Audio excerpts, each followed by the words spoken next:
If this has all been about the Strait of Hormuz because Donald Trump has created chaos and instability and upset our allies and almost broke up NATO over all of this, and you can't undo the damage that he's already done. We cannot just gloss over the fact that the President of the United States threatened genocide against a civilization because he threw a temper tantrum this morning because he wasn't getting his own way.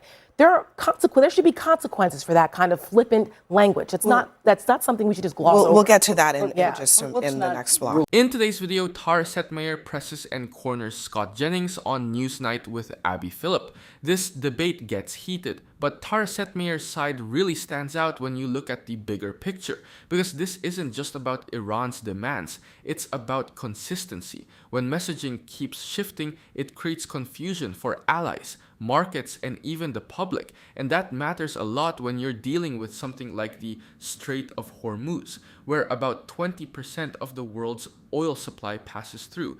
Any instability there doesn't just stay overseas, you feel it everywhere. But before we dive into today's video, make sure to subscribe if you want to see more videos like this one. The closing of the strait was a result of this war, and now that becomes the key to renegotiating with the Iranians. How did that become the key issue? That was never the key issue before the war began. We've now showed the Iranians, and they in turn have showed the rest of the world, that they have the ability to put their hands on the neck of the global economy. And once that has been seen, it can't be unseen. Once that, insert your cliche here. You don't think they realized they had never done it in all these years? They knew it was sitting there? And it's a big difference between knowing it and demonstrating it now. Everybody in the world knows it. Trillions of dollars of the global economy depend on it. It's not enough to say that it was always going to be this way. It was not going to be this way on the 27th of last month. It's become this way because of this war. But to me, this is still secondary.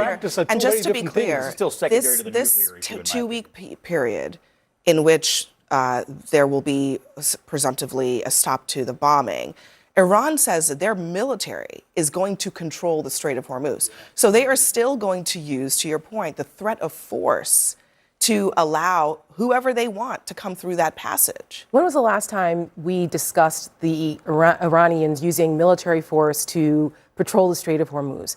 That was not on the table, to your point, before Donald Trump decided to do this. And of course, reporting is coming out about all of the myriad of reasons why he shouldn't have done this and how he was warned not to do this.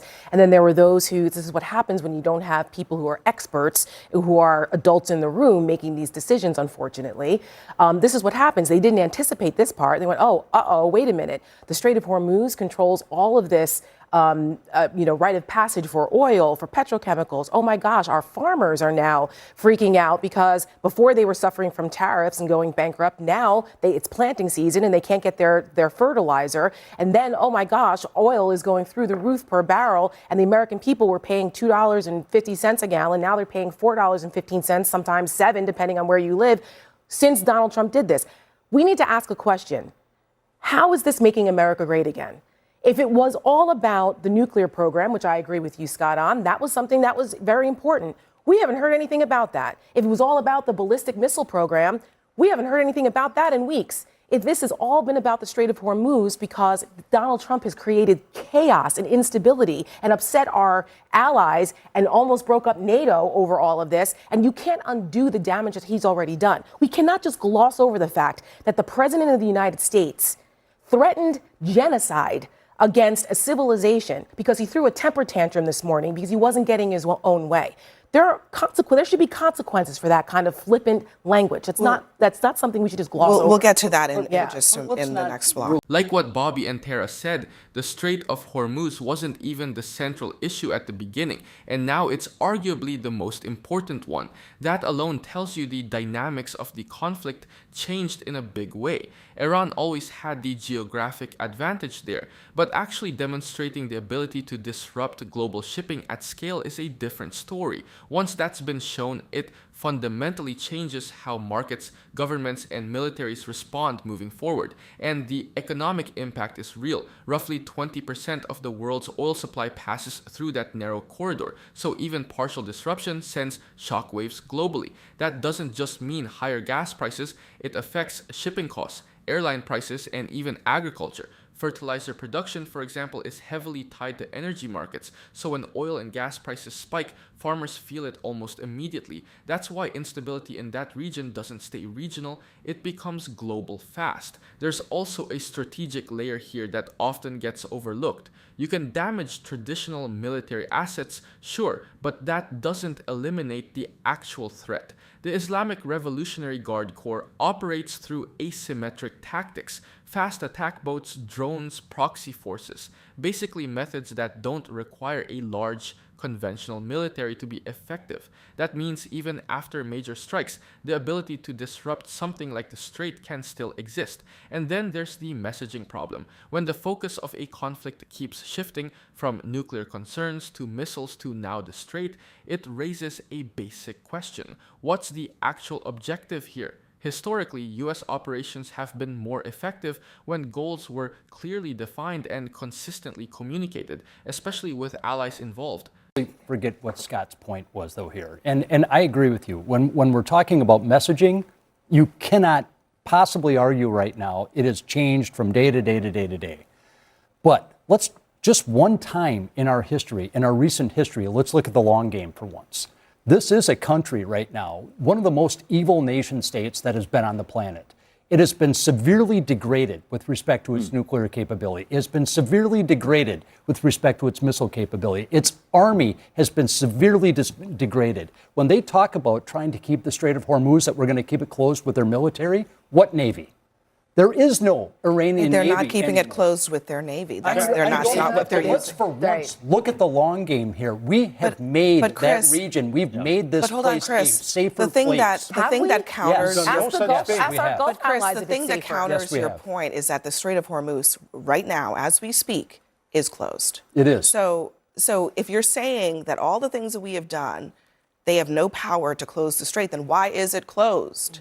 We are talking about a very temporary situation right now. To Okay, think that this well, is going to continue forever, 5 really, Abby? weeks, I mean, five- honestly, well, we hold have on. the strongest But- military in the but entire let me- world. but let's we can actually- take that Strait of Hormuz. But let's anytime actually- we let's want. That actually wasn't the, wait a minute, that wasn't the contemplate what you're original, saying. I it wasn't agree. the original I vision. agree. But I'm trying to look at the But long Chris, game 5 here. weeks If we're into looking at this- the long game, Chris, you have to Chris, understand. hold on. This is being argued. It's heads I win, tails you lose. Got That's it. how this is Well, argued. how about you? Hold on I a missed second. that- Hold on a I second. missed that memo. Hold on a second. How about you guys actually deal with reality? Yes. Five weeks That's into what we're this. asking Hold you on. to do. No. Let me just ask you a quick question. 5 weeks into this war, Iran's military has been decimated. Nobody disagrees with that. True. Okay, its navy decimated. All of that. 5 weeks into this war. First question: why is the Strait of Hormuz closed? It's closed because they're choosing to harass people going through. Okay. With what Navy? I thought they Okay. I It's thought not it the was Navy. decimated. It's from the all land. right. And There's that- the and point that- there. hold The on. it's a Navy being temporary- it's a decimated doesn't temporary- matter. It's closed. It's closed. You agree, and that Iran is keeping it closed. And apparently why it's the opening United pending this the United ceasefire. States has threatened to use force to reopen it. We have not. Why have we not done it? Well, the president asked international coalition to come in and deal with this, and 40 countries met about it last week at the direction of Great Britain. He's also said we don't need them. He said we could do it ourselves. Why haven't we done it? He also asked an international coalition to show up and deal with it. You're not answering my question. Why haven't we done it?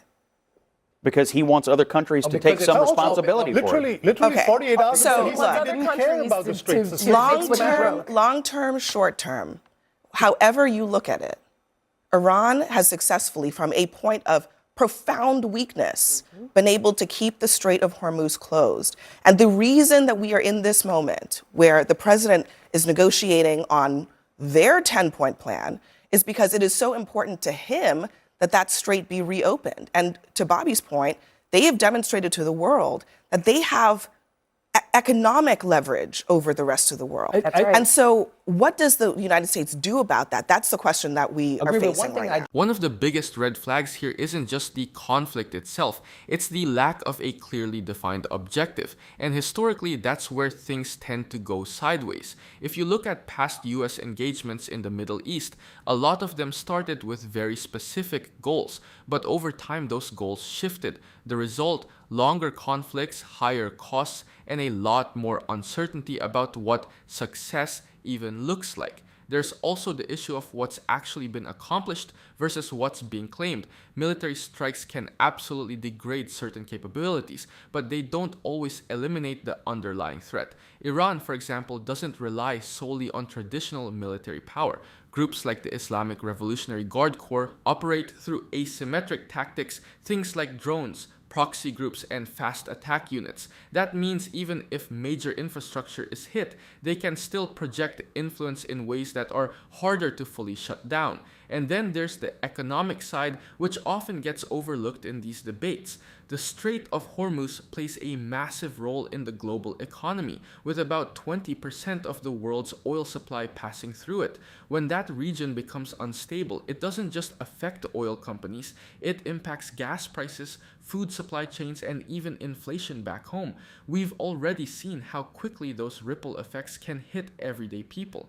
Another key point is credibility. Public trust matters a lot during conflicts like this. Research from the Pew Research Center shows that when messaging from leadership is inconsistent or keeps changing, support drops significantly. And that's not just a political issue. It affects how allies respond and how seriously adversaries take US strategy. At the end of the day, this isn't about denying that there are real threats out there. It's about asking whether the approach being taken actually addresses them in a sustainable way. Because without a clear plan, consistent messaging, and a realistic endgame, even strong actions can end up creating more problems than they solve.